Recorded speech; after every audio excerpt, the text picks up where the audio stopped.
Hey everyone, it is Ashley and I'm bringing you another video today based on all things small business, entrepreneurs, and why is my business so slow? Today we're going to be talking about things to do when sales are down. I run a product-based business and a service-based business, and it's just inevitable that sometimes things are going to be slow. I would even venture to say that even the most viral of businesses will find some peaks and valleys. It just might take a little longer. But for those of us that are completely starting from scratch, might not have influencer status or big backing from investors and things like that, it gets pretty tough out there. So we're going to talk about all those things today. If you've watched some of my videos, you know that I love working in threes. So I'm going to give you guys 3 things to evaluate today in regards to your business and just kind of assessing the situation without freaking out. We're not freaking out yet. You can freak out, but it's probably going to be wasted energy that you could put towards something else, like what we're going to do in the video today. So for those of you who don't know, I make all kinds of videos based on marketing and business tips for small businesses mostly. And they're both product and service based. Today we're going to be specifically talking about something that I can equate to, which is why my candle sales are a little bit slow right now. I just got through February, which was my slowest month. I launched my business in December, which was obviously my busiest month. And January definitely was right up there with December, which is to be expected because it's the holidays, people are purchasing consumables. And so now that I'm kind of in February and March, there's a bit of a lull. I don't have it to compare to any numbers from last year, but even in my service-based business, which is a yoga company, there are definitely seasons where things are faster, more successful, more profitable, and seasons which are slower. So I am just kind of sharing my experience on these product and service-based industries, and then hopefully helping you guys because a lot of the initiatives that we can do cross-contaminate. So they work for both industries. So let's go ahead and get into it today. All right, so if you've noticed that your sales are slowing down, maybe there's not as much website traffic, or maybe there's not as much engagement on social media. If you're an entrepreneur like myself, the first thing that we naturally do is freak out. I think catastrophic thoughts come easily to me. So I'll usually go to, oh my gosh, no one's ever going to buy my product again. When will I make my next sale? Did I make a huge mistake in starting this business? So on and so forth. You kind of get the idea. So my first tip is actually pretty rudimentary, but it's something that you really need to kind of process and understand. Don't freak out. You just can't. There's no way, because all of that energy around freaking out and kind of this like paralysis that vibrates around that, it doesn't let you get anywhere, and it doesn't let you truly and constructively start to solve the problems of your business. So we're going to get into that right now. Okay, so number 1, don't freak out. That was kind of a gimme, a little layup, if you will. So the next thing that we really need to do is we need to assess what has worked for our business. And that could either be pre-launch, launch, after you've launched, years down the road. It's start to assess what has worked for your business. So what did bring in sales? What was kind of the buzz around your product or your business that people were really engaging with, that they're really interested in, and that they bought? So maybe that was a specific product, maybe that was a specific offering, or maybe it was a campaign that you ran around something about your business that people really latched onto. You need to start to look back, because rather than reinventing the wheel, because as business owners, we don't have a lot of time, what we need to do is we really need to sit in what worked and then find ways that we can start to reinvent what worked into where we're at now. So whether that be the season, time of the year, maybe a new product, anything like that, we need to look at what worked. And some ways to go about doing this is look at your analytics, look at your reporting. So if you have Shopify, there are some reports that you can look at. Obviously, what would have been your busiest month? What was your best selling product? What were the best days of the week that you sold products on? And then you can start to whittle down a little bit of a plan. If you're selling a lot of things on Instagram or social media, you can look at Instagram's analytics as well. What days are people responding to the posts that I make? What are my most liked photos? What are my most commented on photos? And that's all if you have a business account on Instagram through your Insights tab. So then you can start to whittle down, okay, people really like these type of photos that I put, or people really engage with these type of questions that I ask. And then you have a little bit of a foundation that you can start to build your interaction with your community, with your customers a little bit more. Now, let's say on the other flip side of things, that you don't have this kind of information and that you haven't launched yet and people just aren't engaging. Well, that's where we kind of need to take a step back even further. I hate to digress, but it's important. We need to know who we're talking to. And the one thing that I see a lot of entrepreneurs do when they start businesses, and this is okay, this doesn't mean that you're a bad or that you're not fitted to be an entrepreneur, but what I see a lot of people do is they don't actually have a business plan or some sort of idea around who they're talking to. And I've even had this rebuttal come up and say, well, as a business, wouldn't I want everyone to buy my products? Yeah, you absolutely would. But we're also living in 2021 and it's not realistic. There are gajillions of people on the planet. And if all of them were interacting with my business and buying my products, I would not be making this video today. It's just not possible, is what I'm saying. I mean, it could be possible, I guess, but I don't even know. I mean, not everyone has a Netflix account. Not everyone has an iPhone, so there are still going to be consumers out there that you're just simply not going to get. My suggestion to you, if you haven't launched yet, or if you have launched and you don't feel like you have good information to go back on with what worked, is really start to whittle down who are your customers. Who in your ideal world would you be talking to and who would be buying your product? That's your target audience, and that's who we need to be tailoring our messaging to. There's going to be other videos on that, and I would highly suggest you to just search what is a target audience if that's where you feel like you're at in this video, because the rest might not help. All right, so we've already gone through the first thing, which is don't freak out. We just need to kind of revisit some things that are going on. The second thing that we talked about is what worked. So if you've been in business for years, you just launched, you're getting ready to launch, you should have some insight as towards what's working with your customers or your potential customers.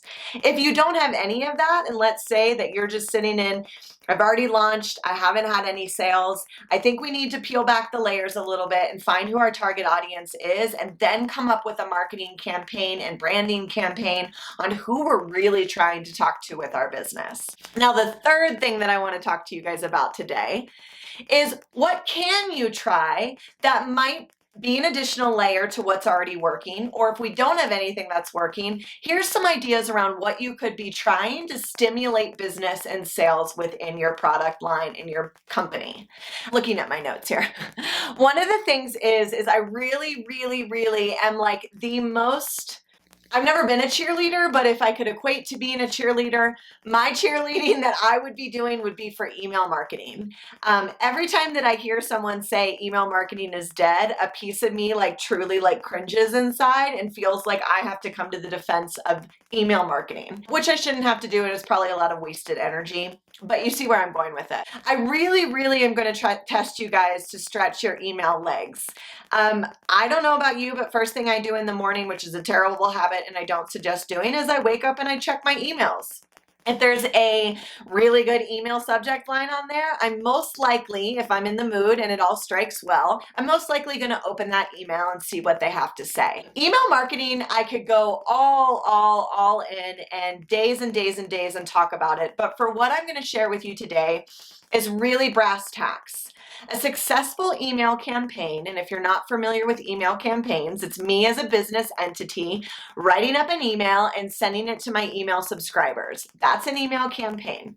So when I formulate an email campaign and I send it out, my target is I want anywhere between 25 to 35% of every subscriber on my email list opening said email with a click rate.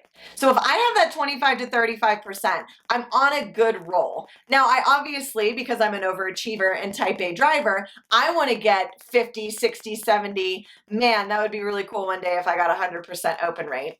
I don't think that I'm going to get that anytime soon. But the higher that the open rate is, the more successful and more eyes are on that campaign. So you want to be making sure that you're really touching as many people, because at the end of the day, if you have people subscribing for your emails via a pop-up on your website or an event that you did where you're collecting this information, that means that people are giving you firsthand information on a way to contact them. So please, please, please don't think that email marketing is dead. It is not going anywhere anytime soon. And the open rates and success rates of you getting that message or whatever you're trying to stimulate your sales with to your customer base, it is just please do email marketing. So that's one way that I want you guys to start to implement. Now, another thing you can do is you can start some different campaigns and strategy through social media. So whether you're on TikTok, Instagram, Facebook, Twitter, whatever platform it is, I want you guys to really start to think about implementing something new. Look up certain ways to engage with your audience on social media. And I challenge you guys to implement 3 different things that you will do consistently every day. And do it for 30 days and see if 1, your sales don't increase, 2, your engagement, reach, or following doesn't increase, or 3, if it's something that you can keep up with and isn't completely distracting you away from things like product development, quality of product, things like that. I want you to be posting consistently for 30 days, talking to your target audience, and see how that works. If it doesn't, come right back. We've now assessed that it didn't work, and so we need to come up with a different plan. But I think as creatives, which are usually the realm of entrepreneurs, we get that freak out moment, step 1, don't freak out, and we start to feel like we have to completely change everything we're doing with our brand. Now, here's another tip. What we also do is this comparison with everyone else that might be in our industry, and I need you guys to put the blinders on. It's always good to see what other companies are doing and what's working for them, but that obviously also incites this fear of we're not doing enough or we're not doing something right. And at the end of the day, you are the expert for your brand, not someone else. They're the expert for their brand, and I'm here to remind you of that. The last thing I wanted to share with you guys is a really good way to see what's working, and this is for people after they've launched. You can do it before you've launched, but it would obviously be with a subset of customers or maybe freebies or soft launch, but we want to get feedback. And I have another video about this that I will definitely link here, or you can find it on my channel. It's something that the one marketing tip that you need to be doing right now for your business. Winston's taking a big old stretch behind me here. The one thing you need to be doing for your business is you need to be getting feedback from your customers. So this is usually in the form of a survey, but this is really good insight to get from your customers of what's working, what's not, why haven't you come back for another sale, what feedback do you have for me? How did you learn about my brand? What do you like about my brand? It's time to get a little bit selfish about what we need, and our customers are there to help us get that insightful information. All right, guys, so I know we just went through like a slew of information, so I want to kind of circle back just to kind of tie up loose strings. And the one thing that I really want to tell you first and foremost, which was number 1, is don't freak out. When we are entrepreneurs and we're creating businesses like this, they're so close to our hearts. They're like our little business babies. And of course, we naturally go to the worst case scenario, which is no one likes me, no one likes my brand, what am I doing, blah, blah, blah, blah, blah, all of this like hard talk. I need you to put on the earmuffs like we're playing in the snow, and I need you to just not freak out. So if you need to take a few moments of breath, I absolutely encourage that. Just pause this video and come right back. The second thing that we need to do is we need to go back and revisit what has worked for our business.